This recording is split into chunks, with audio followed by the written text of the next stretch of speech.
राजीव जी, आप इसे शुरू कर रहे हैं।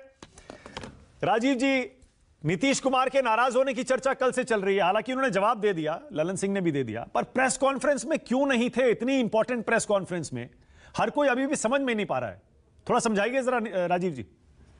देखिए, आपके कई बहुमूल्य घंटे बर्बाद हो चुके। पिछली बार ऐसे ही कयास और अटकलबाजियां आपके शोज में भी दिख रही थी, जिस समय अरविंद केजरीवाल प्रेस कॉन्फ्रेंस के पहले निकल गए थे। दरअसल किसकी व्यस्तता, आगे क्या है, ये सब फैसले हम क्यों लेते हैं? किसी राजनेता ने इस पूरी विपक्षी एकता की मुहिम की शुरुआत की बिहार के मुख्यमंत्री नीतीश कुमार जी ने। बिहार में 7 दलों के गठबंधन की सरकार के साथ पूरे देश को यह संदेश देने का काम किया कि विपक्ष एकजुट हो सकता है, और काफी प्रभावी ढंग से सरकार का कार्यकाल बिहार में होना शुरू हुआ। उसके बाद उन्होंने देश के अलग अलग राज्यों के जो महत्वपूर्ण राजनीतिक दल हैं, उनके नेताओं से, राज्यों के मुख्यमंत्रियों से, कांग्रेस निसंदेह किसी भी विपक्षी एकता कि जब भी कोई होगी तो कांग्रेस की भूमिका बेहद महत्वपूर्ण होगी। कांग्रेस के नेताओं से भी उनकी लगातार बातचीत होती है।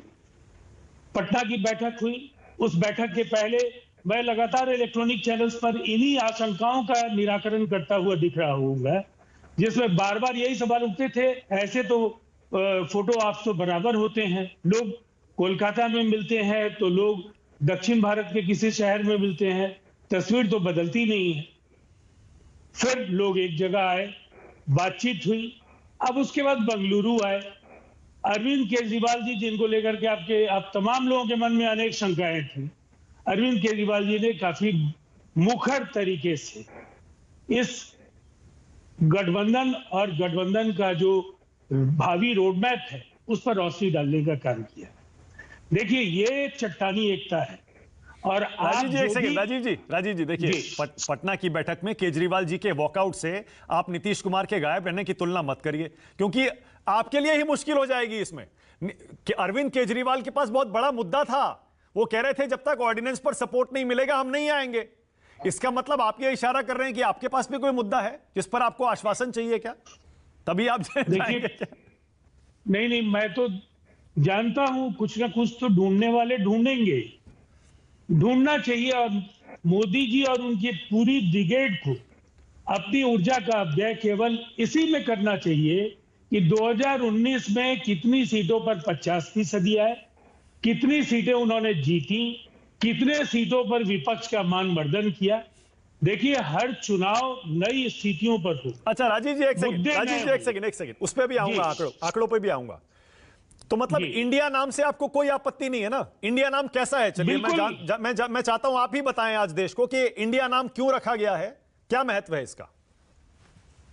भारत के संविधान में इंडिया का अर्थ भारत है, भारत का अर्थ इंडिया है। और जिन्हें संविधान में यकीन नहीं है, जिन्हें हिंदुस्तान की आजादी में यकीन नहीं था, उस लड़ाई से जिनका कोई मतलब नहीं था, जिन्हें महात्मा गांधी में यकीन नहीं है, आज वो इंडिया बनाम भारत करने की बात करते हैं। ना वो भारत के हैं, ना वो इंडिया के हैं। दरअसल हिंदुस्तान में एक जबरदस्ती थोपी हुई आइडियोलॉजी के बल पर हमें इंडिया और भारत बनाने की कोशिश किसी को नहीं करनी चाहिए। मतलब इंडिया नाम बढ़िया है ना राजीव जी? सबकी सहमति से इंडिया नाम बढ़िया है ना, और इसी पर हम आगे जाए। आपको पसंद है ना इंडिया का नाम? ये बिल्कुल बढ़िया ना। ओके, और ये आपको इससे कोई आपत्ति नहीं है ना? इसके लिए कुछ ओके, आपको इससे भी कोई आपत्ति नहीं है कि पटना में आप ही थे, जैसे आपने बताया ना, इस गठबंधन के सूत्रधार ही नीतीश हैं, तो वहां पर मेजबान लाइमलाइट में नीतीश और लालू जी थे, जबकि यहां पर कांग्रेस पार्टी की तरफ से जयराम रमेश जी ने प्रेस कॉन्फ्रेंस शुरू की, उसके बाद सबसे पहले खड़गे जी बोले, और प्रेस कॉन्फ्रेंस से नीतीश जी और लालू जी गायब रहे।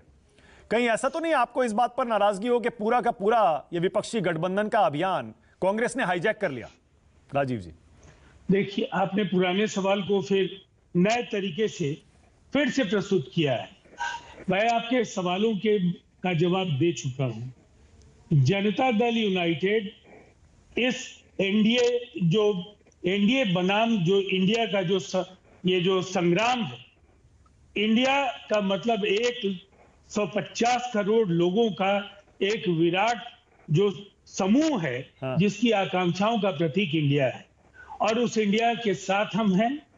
जो कुछ भी आशंकाएं, अटकलबाजियां, इसका जवाब हम लोग देंगे। कोई ये नहीं पूछेगा हाँ। कि मोदी जी से आज भी बार्गेन करने के लिए चिराग पासवान लगातार दबाव बना रहे हैं कि अपने चचा का टिकट पहले बदलिए तब आगे की बात ओके करेंगे। के शर्मा, ऑल राइट, ठीक है, मैं समझ गया, ये मैं समझ सवाल गया। के शर्मा, भी जवाब जरा पूछ लीजिएगा। ओके के शर्मा, ऑल राइट।